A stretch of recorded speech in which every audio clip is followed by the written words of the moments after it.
want it or need it to feel what it's real. Just take it and know that what's here or here. It's just a lyrical pill. Some you can't taste but feel. You can take it or leave it. It's a lyrical pill.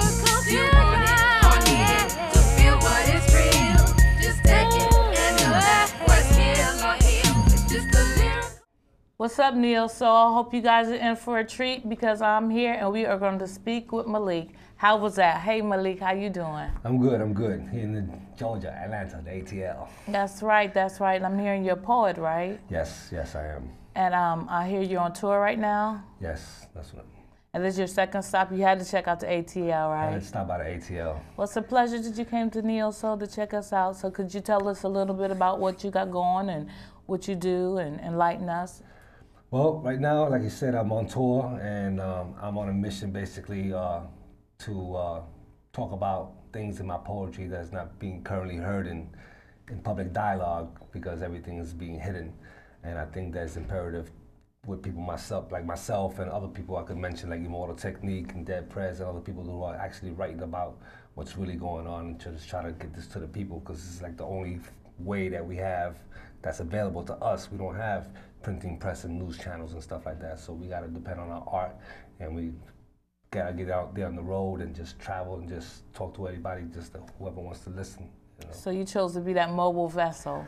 Well, I think it was chosen. You know, it's in the stars and the planets. Right. You know, the spiritual. You know, the whole spiritual realm. You know. Now, is this have you been doing this long or?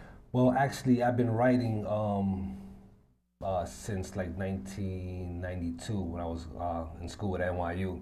I was writing like commentaries and I had my own column, you know, for editorials, op-eds. And then when I came to Florida, that's when I really discovered spoken word poetry.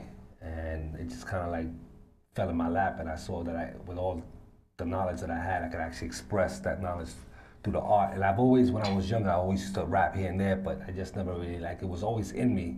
But I guess the influence of my friends, since they weren't really into the, you know, writing and stuff like that, I kind of stayed away from it. So I feel like sometime I got to the point in my life where I kind of like rediscovered it and understood, you know, that I had this ability to, you know, to rhyme and to teach. Well, you know, I think it's about time you teach us what's inside of you. So could you give us some of your gifts? Murder me verbally, but how can they? Cause they never heard of me. Normally I kill governments and spit them out orally. Send them to surgery for bleeding internally. They had to be stopped for not living morally. Formerly I wanted to be a celebrity, but it never dawned on me to read books and grow mentally. Now all I want to do is rush the White House and turn it to Burgundy. Keep a little pro skip out to Germany. The Patriot Act is thoroughly observing me like a destructive anomaly, but I'm a revolutionary poet, and for that I have no fucking apologies.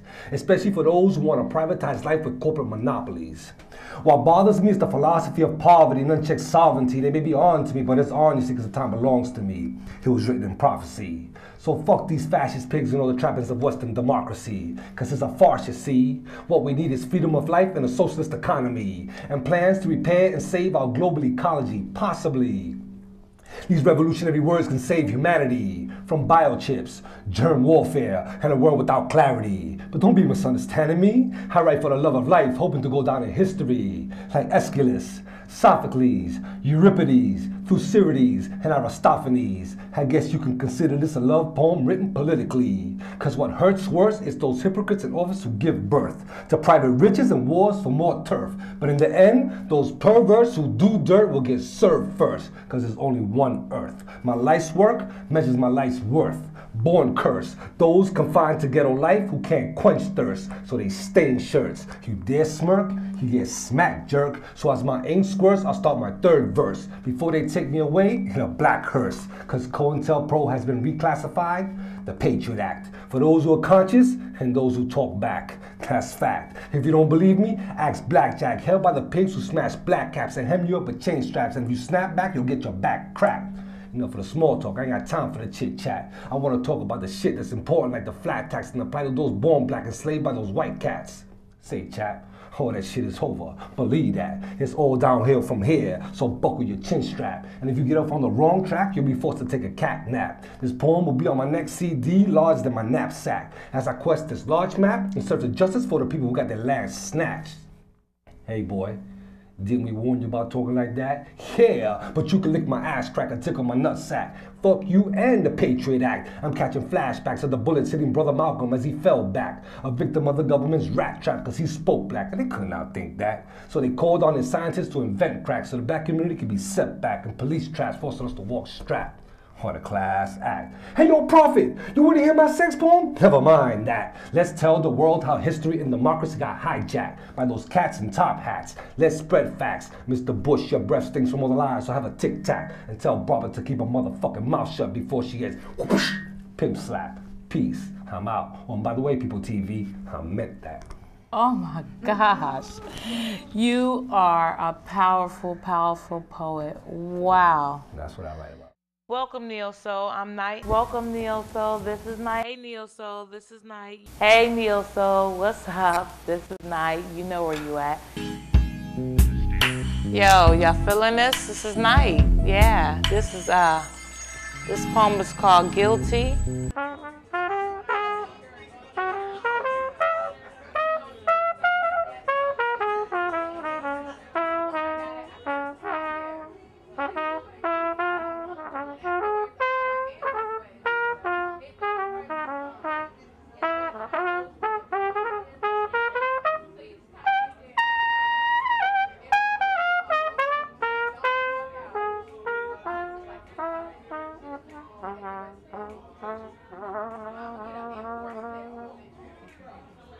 Thank you so much. That was Odyssey. Could I get a shout out to Neo Soul? Shout out to Neo Soul. Y'all been doing y'all thing. I've been seeing y'all around town, and now I'm down. Hey, peace. Neo Soul is in the house. If you ain't got it, then you can't get it. Yeah. That's the hotness, I'm telling you.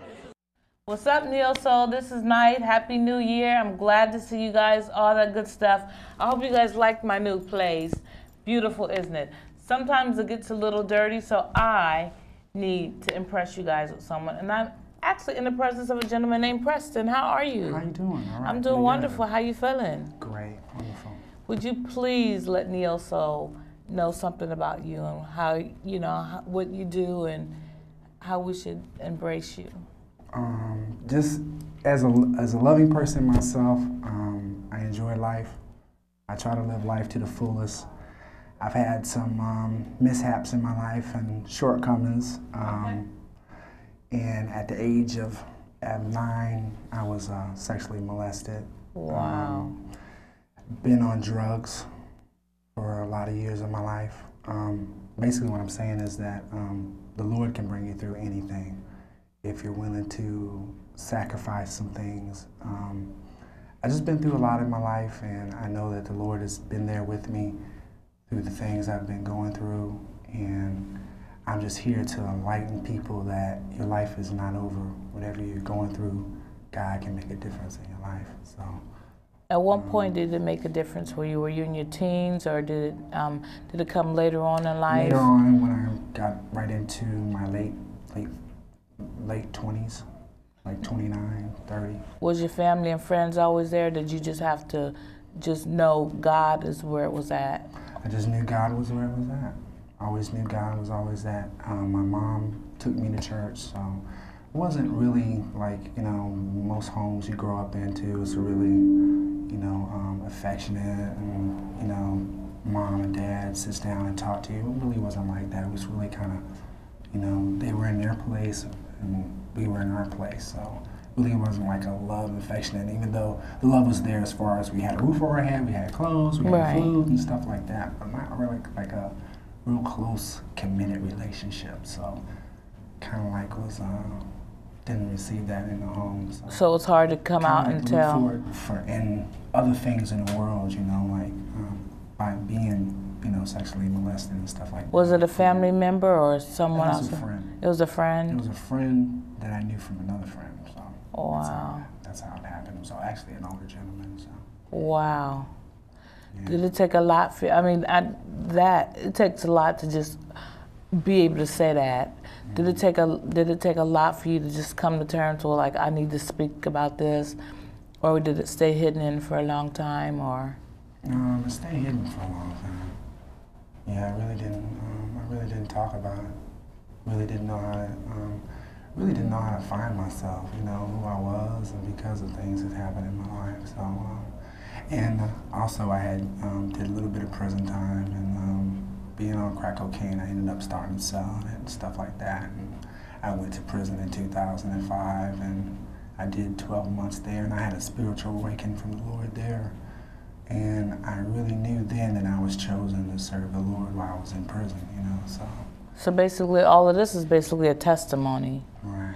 Have you written a book about it, or, you know? Currently, no, I haven't written a book about it. I think you should. I mean, you have such a really, really calm spirit. You know, a lot of people talk about such issues, and they're still hardened and they're hurting, and you seem to be at peace, where you can just talk about it so openly, where a lot of people are disgruntled and they don't really know how to let it out. There are moments though, you know, we all do. We have our moments where we break down. And like my dad just died 3 years ago. Oh, really? Of alcohol. So in our family, my mom and dad drank a lot. So you know, came from, you know, it was like a tradition in our family to drink, you know. So, but my mom and dad split up. So you know, my dad just went to the bottom and pretty much just drained his life with alcohol, and that was just it. He just drained his life with alcohol until, you know, all his organs, his flesh, and everything just started shutting down. He just didn't take care of himself and just really lost hope. And I remember one day I was in Dayton, Ohio, because I was currently living in Florida, and I went up there to visit him and stuff, and we took pictures and all that, and I asked him, could I pray for him? And he had so much pride in him, Knyte, that he's, you know, he said no. He said no. He said no. So that was just like, it just felt like, you know, there was nothing that could really just save him, you know, unless he just acknowledged that he needed somebody. And at the time, I guess he just didn't feel like he needed anybody. He could just do it on his own. And you secretly prayed for him, though, didn't you? Yeah. Yeah, I know you did. Yeah. Yes, I did. I was in my room crying out for him, and I remember I said, please, Lord, don't let the devil take my daddy. Please, Lord, don't let him take my daddy. You know, and because I knew it was going to happen. It was inevitable. The whole family knew, even when we was at reunions and stuff, and he wouldn't eat or anything like that. So, you know, but I came through that. You really did, because you look wonderful, you know.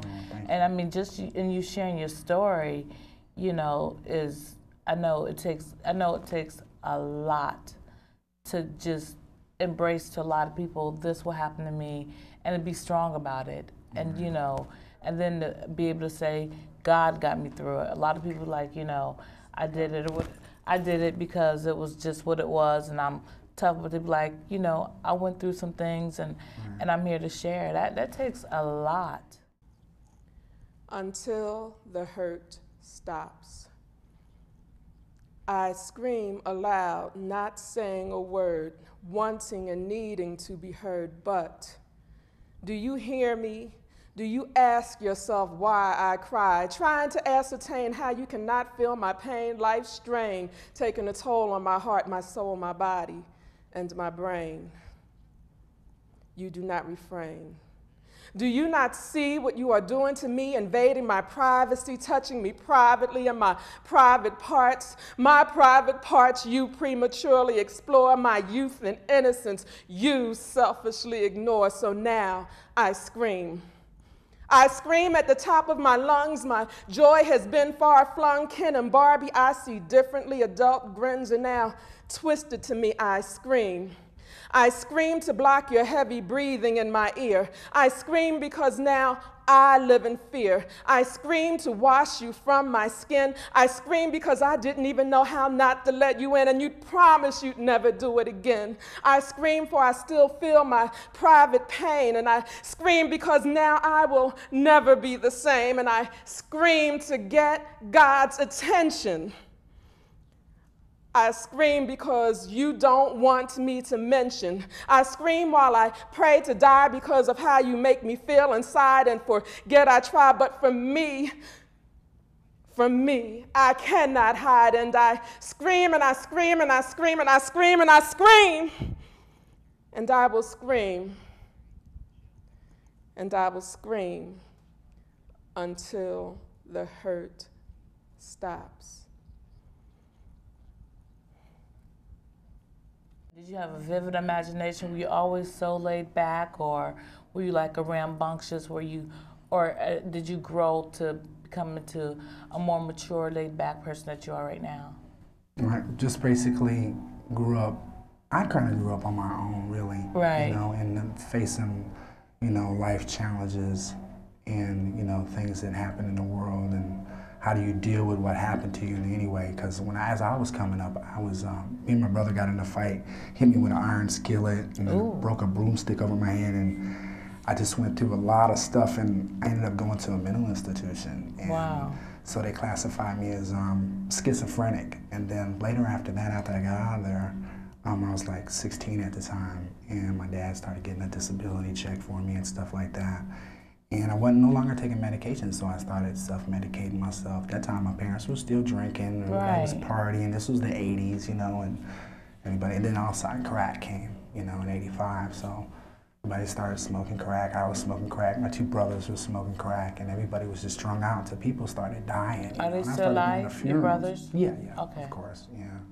I grew up in Dayton, Ohio. That's where we all three grew up. I'm from Ohio, Canton, Ohio, what's up, you know? Dayton. Yeah. Yeah, Dayton, Ohio, so. You sure you don't want to put a book out? You know, I'm encouraging you. You know, I'm gonna test you, because you know, coming here, this Neil, so I'm definitely want to get your email address and everything. Right. But I think you need to write a book or a journal, because what you're saying is so powerful, and your spirit is so calm where you're not angry and disgruntled with it. You know, you think you could possibly think about a book in the process?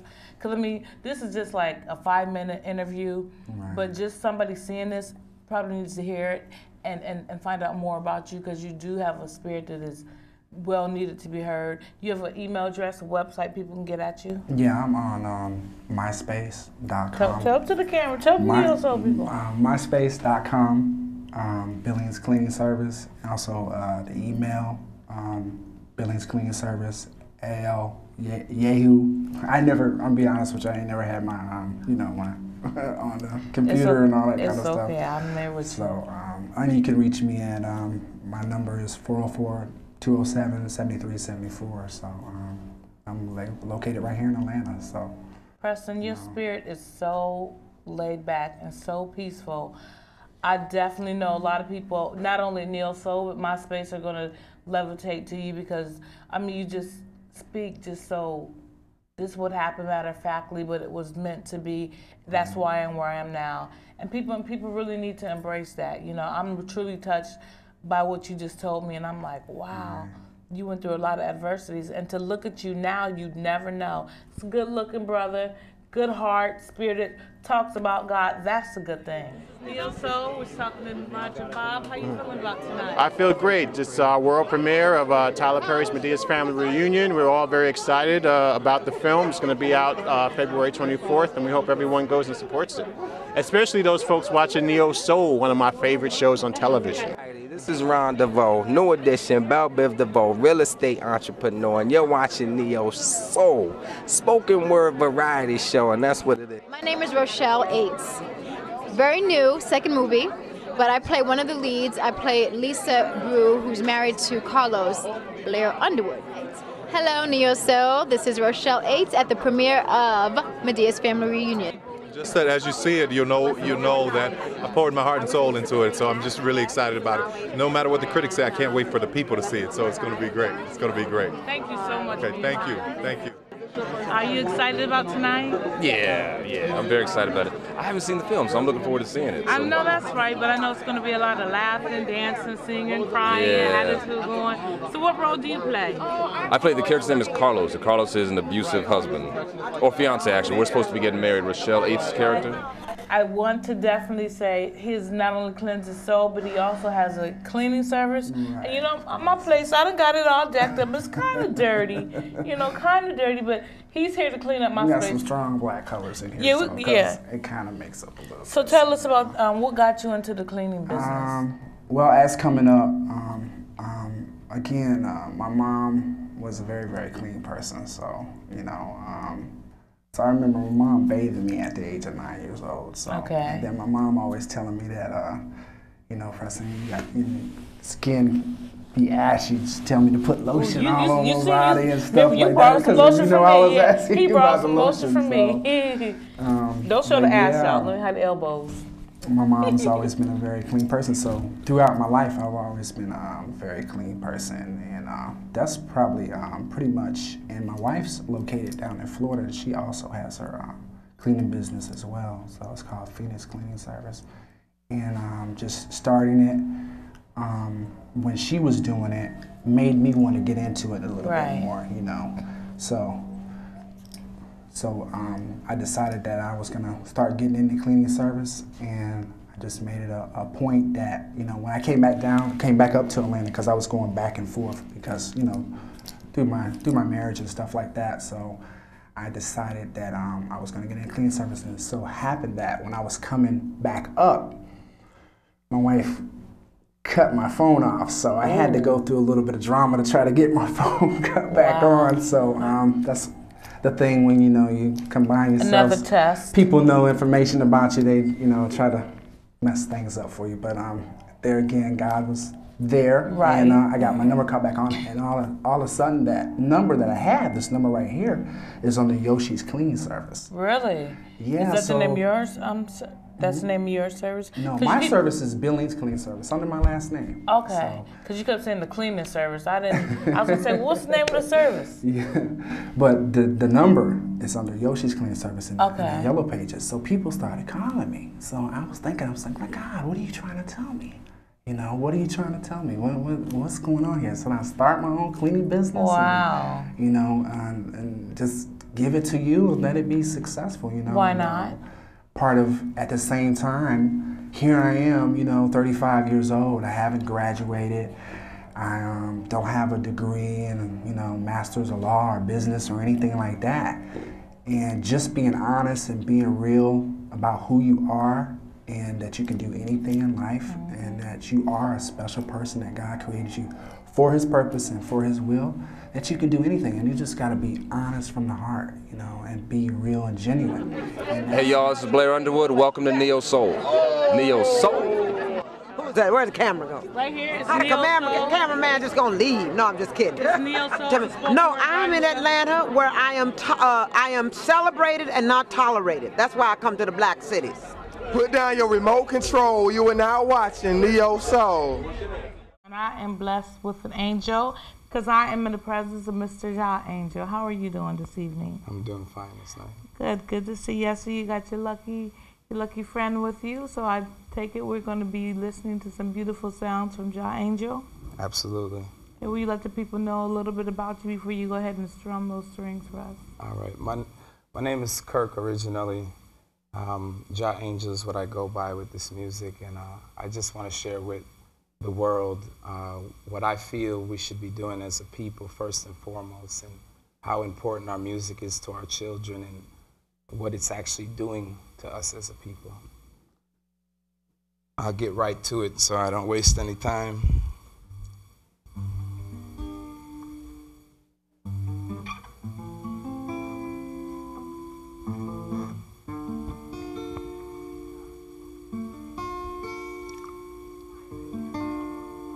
Truth or lies,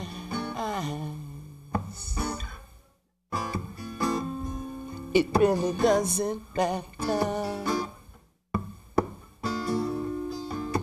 Robbing you of your identity before your very eyes, and claim as if it don't matter.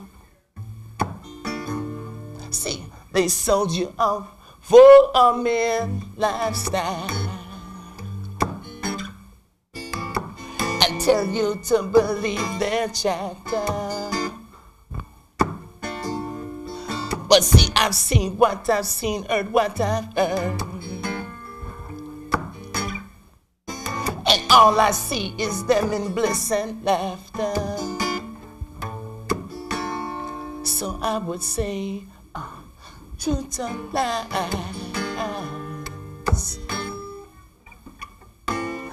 Oh, it really don't matter. Robbing you of your identity right before your very eyes, and claim as if it don't matter.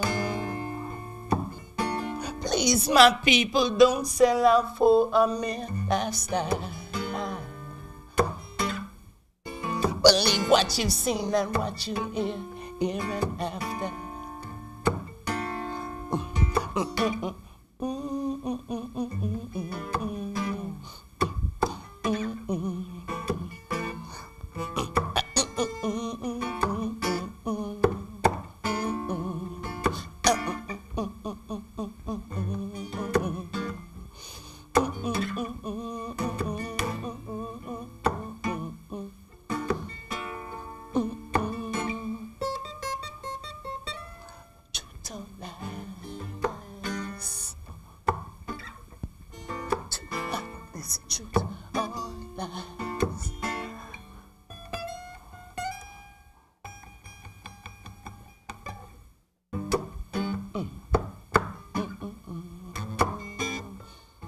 Wake up, my people. We're sleeping indefinitely.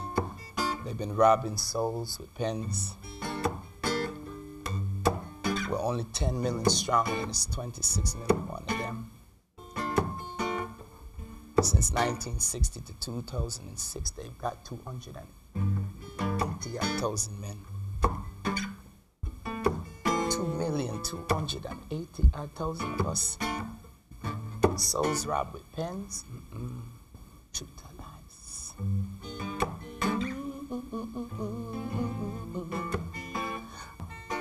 Love my people. That was so beautiful. Oh, that was so beautiful. Thank you. Do you give lessons? Oh, no, when I master it, I might. When I master it, I might. But oh, you definitely have to come back when we have more time. Oh my God. Oh, any day. It's a pleasure. Oh gosh, yeah. Y'all. What can I say? Neo Soul, the variety show. This is JAH Angel. That's why I'm smiling up in here.